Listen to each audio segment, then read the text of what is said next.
it that What we up, do? We give the people what they want. We didn't get to do it on Friday, but it is our College Colors Day here on Jalen Jacoby, repping Michigan Colors, and NYU. Also colors, today on Jalen Jacoby, CJ colors. McCollum is going to join us later. Can't wait to talk to him, but we start in the NFL, which starts tomorrow with a huge Thursday night matchup between the Buccaneers and the Cowboys. We will focus on the Super Bowl champion Buccaneers. They won the Super Bowl, Jalen Rose. Can this Bucs team that returned all 22 starters repeat as Super Bowl champs? Can they? Yes. Will they? No. Because it's just so hard to repeat. That's really the answer and the reason why. It's a physical sport. A lot of factors have to work in their favor. We know injuries always play a big factor. We don't know the type of factor COVID is going to play overall. But when you return all 22 and one of them is Tom Brady, they are legitimately the best team we've seen recently have the opportunity on paper to get it done. I think that's fair to say. Will they repeat as champions? No, I wouldn't predict that. However, they're my favorite to come out of the NFC. And one of the reasons is everybody talks about Tom Brady and Gronkowski. It's the defense. Their defense is overpowering. Vita Vea, JPP, the Ndamukong Suh, and in my mind, the best interior linebackers in the entire league, which are Levante David and Devin White. White and David, two words that are often used to describe me. Now, of course, we're going to talk about the Super Bowl championship Bucs, but it's the Cowboys, and the Cowboys always get so much attention, even though they don't always go that far into the playoffs. Mr. Rose, what would be a successful season for the Cowboys this year? First, I hope Dak can stay healthy. That's first and foremost. He missed basically almost all of last year, and he had some arm issues, shoulder issues at the beginning of the camp. Hopefully, he's healthy. If Dak can stay healthy, I anticipate their offense to be explosive. I truly do. So for me, what I consider realistic expectations for this year's Cowboys team is just win a playoff game. That's it. Win a division and win a playoff game. That's realistic expectations for me with this squad. By the way, a squad in the last 25 years hasn't been extremely successful in the postseason. You know, I told you once Jimmy Johnson's curse was lifted and now he's in the Ring of Honor, they have a better opportunity to do a couple of things I said. But these last 25 years, they've struggled, Jacoby. 4-10 in the playoffs. That's not good. No. That's not good. 4-10, only 7 division titles and 8 10-win seasons in the last 25 years for America's team. And their win-loss record looks closer to 500 than you would expect. Mr. Rose, as we head into the MVP season, the NFL season, there's some discussion about the potential MVP. Let's look at the odds. If you just look at who is favorite to win the MVP this season, the name up the top, Patrick Mahomes, as it is often. However, you and I both decided we're gambling legally this season and heavily. What do you think about these? Right. What do you think about these numbers for the MVP favorites? Shout out to Big Snow, Jeezy, and State Prop. Here's what I think, right? Patrick Mahomes is going to dazzle us. And we know the Kansas City Chiefs are playing in fast forward.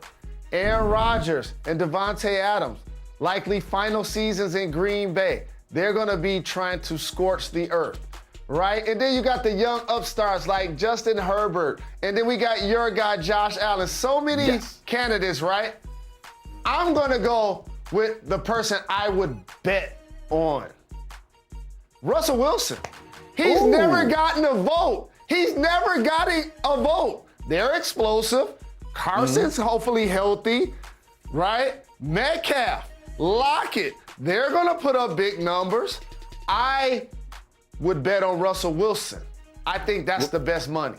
If you did bet on Russell Wilson, you would get 18-1 in return. So if you bet $100, you will get $1,800 back, Mr. Rose. Well, you know what? This MVP race is already over. It's Josh Allen's.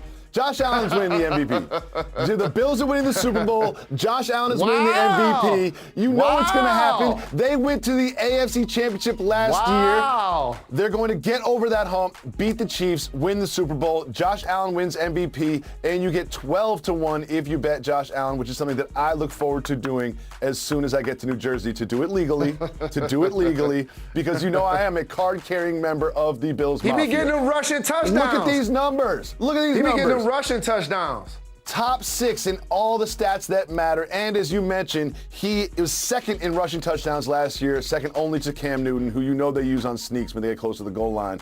Josh Allen is going to be the MVP, and I can't wait to cash in on that wager.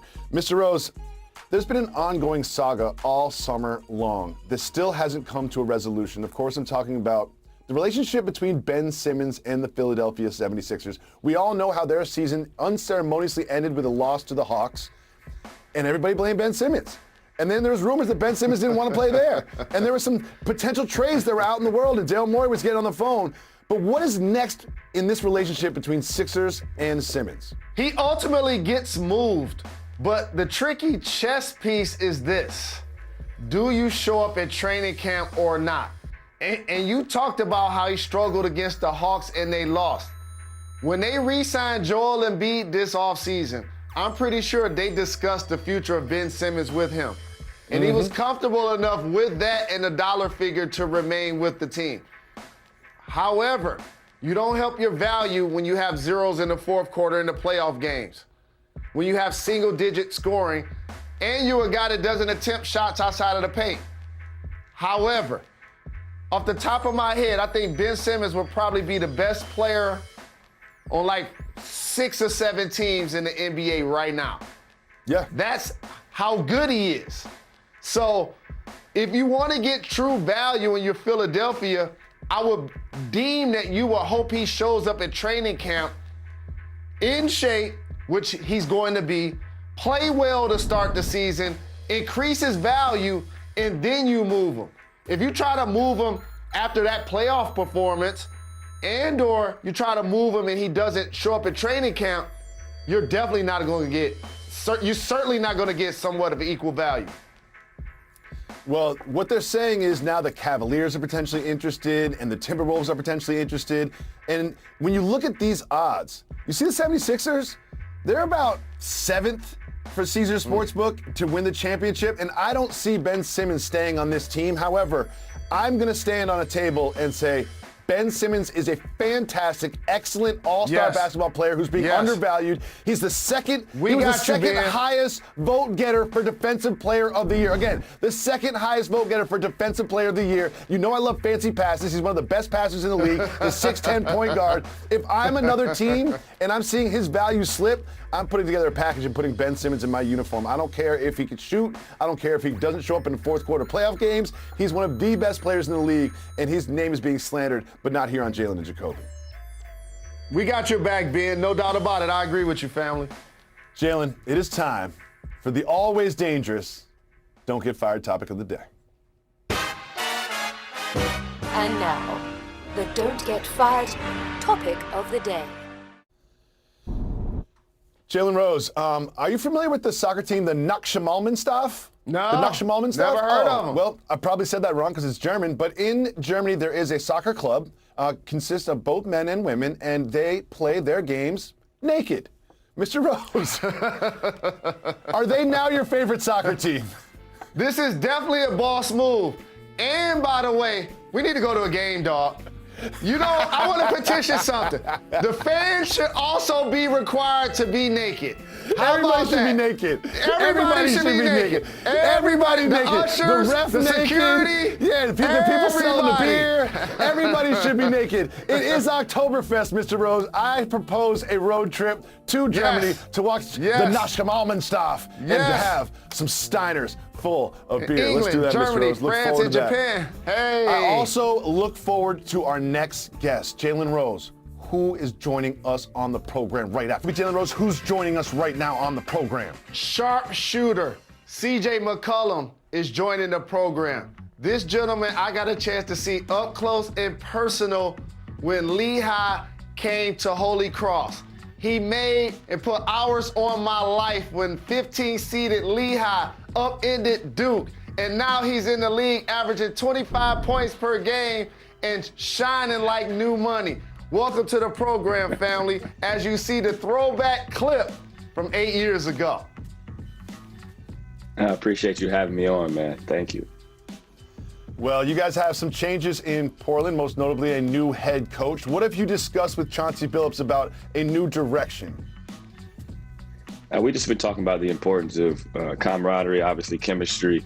Dame and I haven't played together for so long. We understand, how to kind of coexist together, but it's just more so about focusing in on the defensive end. We've been a top 10 offensive team for basically all our career. And now it's time to kind of focus our attention on that side of the ball to kind of make some more strides and try to make a run this season.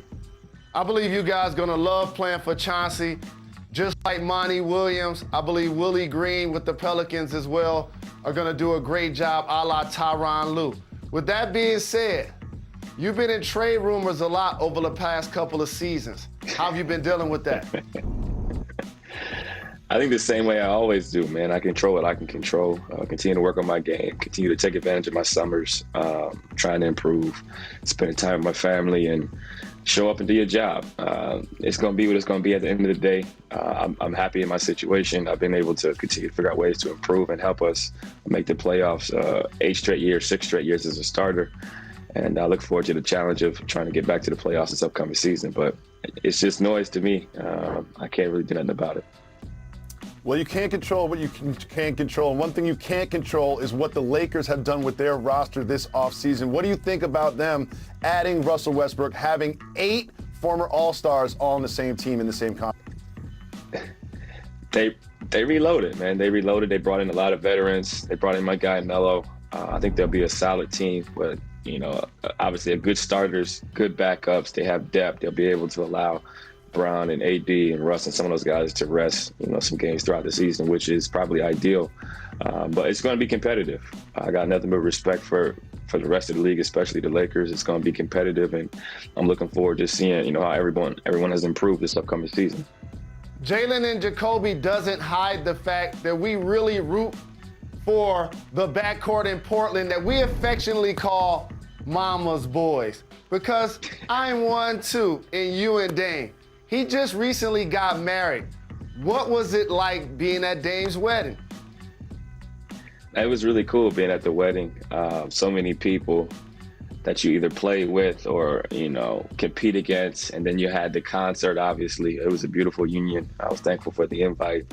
Thankful I could be a part of those great times and those great memories. And he had Common, he had Snoop, he had Tevin Campbell, he had Blast, he performed. It was a vibe for sure. It was a movie, man. It was a movie. Wait, what was this? What was this move, CJ? What was that one? Little chicken wing. That's that too many old fashions. It's a great jacket, though. So, CJ, I'm a little concerned about your upcoming season for you, and let me tell you why.